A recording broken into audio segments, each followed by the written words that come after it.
जी के। अच्छा ये बताइए भाई साहब, जब आपने पहली बार सोशल मीडिया चैनल पर जब आपने सूर्य हत्याकांड की घटना को जब आपने सुना, तो आपके अंदर पहली प्रतिक्रिया आपके दिल में क्या आई? बहुत मन विचलित हुआ, इतना विचलित हुआ जिसका ठिकाना नहीं। कुछ बच्चे का क्या दोष था, आपने ईद में कुर्बानी कर दी।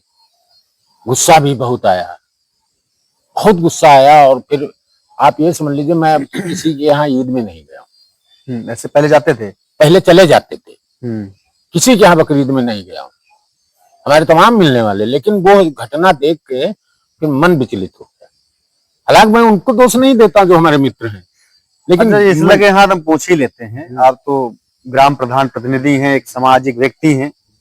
कितने ऐसे मित्र हैं आपके मुसलमान जिनके घर में आप बिना संकोच किए, बिना अपने मन में पाप ग्लानि लिए आप उनके घर में बैठ जाते हैं, चाय पानी कोल्ड ड्रिंक इत्यादि पी लेते हैं? कई हैं, कई हैं। हमारे सेक्रेटरी हमारा मुस्लिम है, हमारे गौसगंज में तमाम मित्र हैं।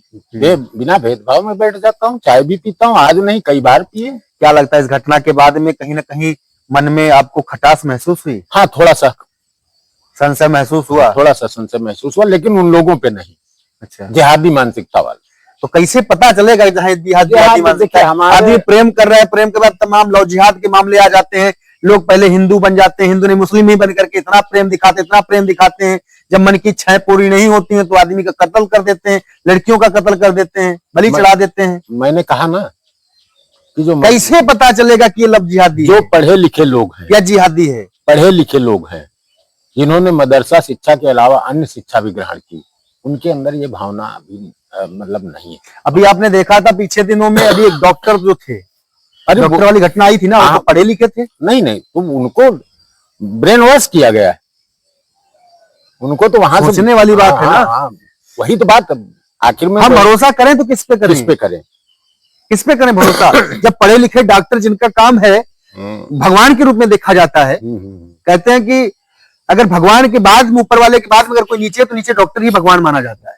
और जब ऐसे लोग पढ़ लिख करके जिहादी मानसिकता लेकर के लोगों को मौत के घाट उतारने का काम शुरू कर देंगे और इधर हमारे साथ में मित्रता का ढोंग रचा जाएगा, उसके बाद में जैसे ही मौका मिलेगा हमें हलाल कर दिया जाएगा, तो हम भरोसा कैसे करें? किस पे करें? कब करें? कैसे पता चलेगा ये जिहादी है? मैंने शुरुआत में आपको बताया था, ये वही लोग हैं जिनका ब्रेन वॉश किया गया, जिनको विदेशी फंडिंग मिलती है, जो हमारे देश में अराजकता फैलाते हैं, हमारे देश में अनिश्चितता पैदा करने की कोशिश करते हैं।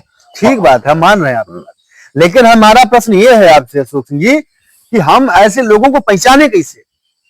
सबसे बड़ी तो बात ये है ना, हम जानते हैं ये सब चीजें फंडिंग है, ये सब चीजें सब पूरा समाज जान रहा है, लेकिन ये लोग इतना अच्छा मिठास बनके हमारे मित्र बन जाते हैं, हमारे घरों तक आते हैं, हमारी बहन बेटियों की इज्जत तक को उतारते हैं और हमें पता ही नहीं चलता।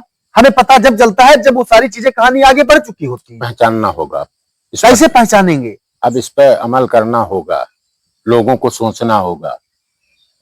आपकी बात बिल्कुल सही है कि ऐसे मीठे शहद जैसे बनके हम लोगों के बीच में घुल मिल जाते हैं और फिर हमारे साथ में इस तरीके का काम करते हैं। इस पर विचार करना होगा लोगों को, समाज को भी इस पर विचार करना होगा कि आगे किस तरीके से हमारे संबंध रहे इनसे। हमने कितने लोगों को देखा है, ब्राह्मण के घर में बैठना सुनना शुरू किया, उनकी बीवी को भी रखने लगे, उसके बाद उनकी बेटी को भी रखने लगे, लालच दे करके। पहले लालच दिया पैसों का, पैसों के बाद में जब समाज ने उसका विरोध किया तो डरा धमका करके रखने लगे। है आज हमारे आपके समाज के बीच आंखों सामने हो रहा है कि नहीं हो रहा? बताओ। हो रहा है, लेकिन वही बात, और हम चाह करके भी विरोध नहीं कर पा रहे हैं। बात यह है कि अगर आप विरोध कर नहीं रहे हैं, हम विरोध करें, है ना? विरोध तो आपको करना चाहिए थोड़ा सा, हम आपके साथ हैं। एक नहीं है, कई ऐसे कई हैं सामने हैं, है ना? हाँ। कुछ है तो क्या है ये?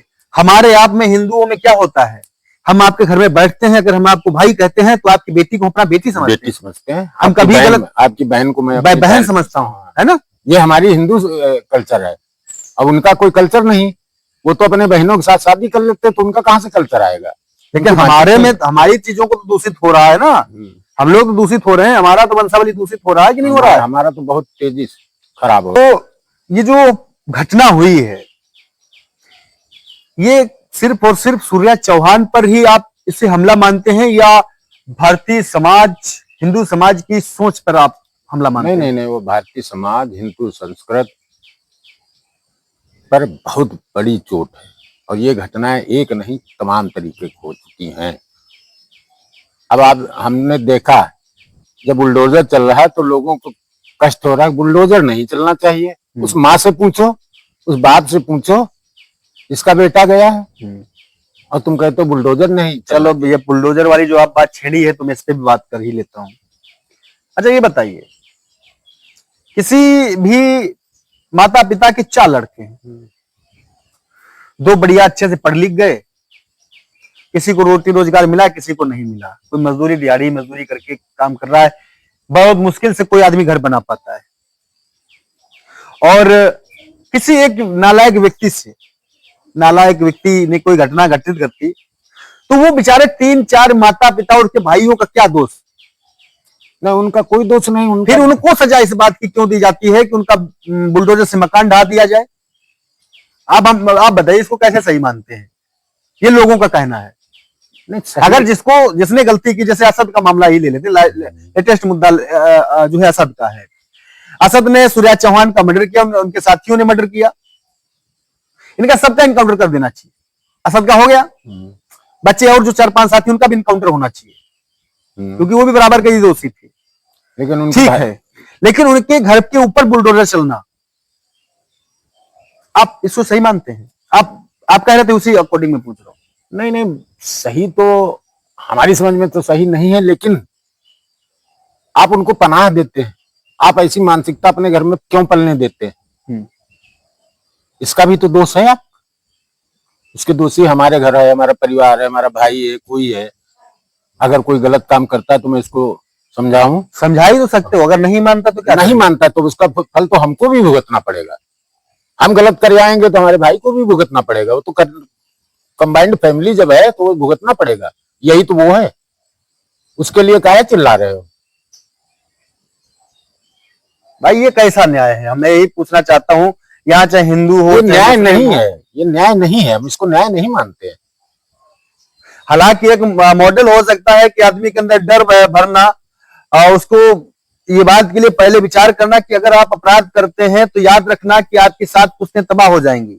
आपको एक बात बताएं, हमने अपराध किया, हम पुलिस को नहीं मिल रहे हैं, पुलिस परेशान है, ढूंढ रही है हमको, ढूंढ रही है, तो हमारे परिजनों को तलाशेगी, हमारे किसी रिश्तेदार को ढूंढेगी।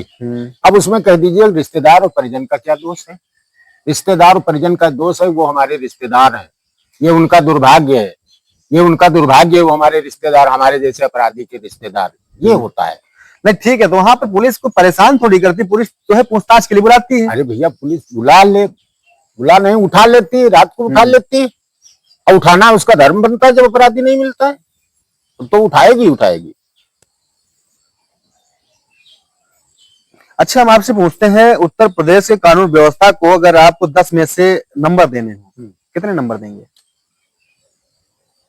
भाई, अगर मैं ये कह दूं कि 10 में से, भाई साहब, बहन मायावती जी की सरकार के बाद अगर कोई सरकार कानून व्यवस्था के बाद में, कानून व्यवस्था के लिए वो हुई है, तो आदरणीय मुख्यमंत्री योगी आदित्यनाथ। हाँ, लाइन ऑर्डर मेंटेन हुआ था और इसका शुरुआत बहन मायावती जी ने की थी। बहन मायावती जी ने, ये बात मानते हैं? हाँ, इसको मानता हूँ मैं।